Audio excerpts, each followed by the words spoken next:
Seni sevdiğime pişman ettirme. Gider bir çirkine gönül bağlarım. Deste deste resimleri yaptırmaya gider bir çirkine gönül bağlarım.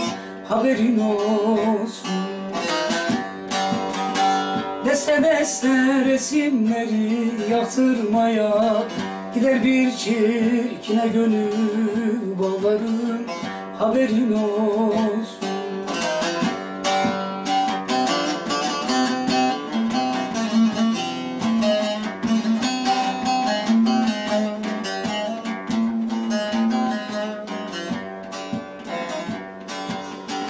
Ne kadar cahilsin, sana güvendim.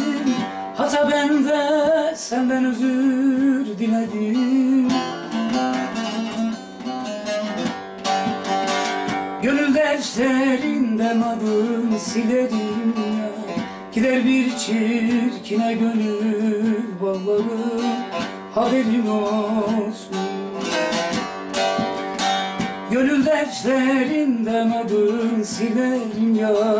Gider bir çirkine gönül bağlarım. Haberin olsun.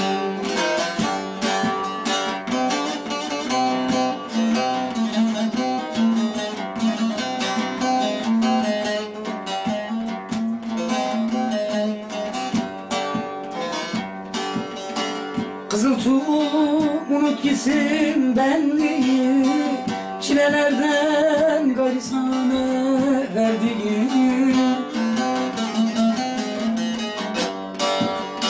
Senin kadar kimse üzmez Ali.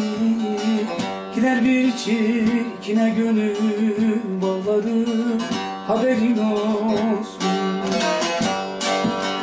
Senin kadar kimse üzmez düzgünü yar. Gider bir çirkine gönül bağlarım. Haberin olsun.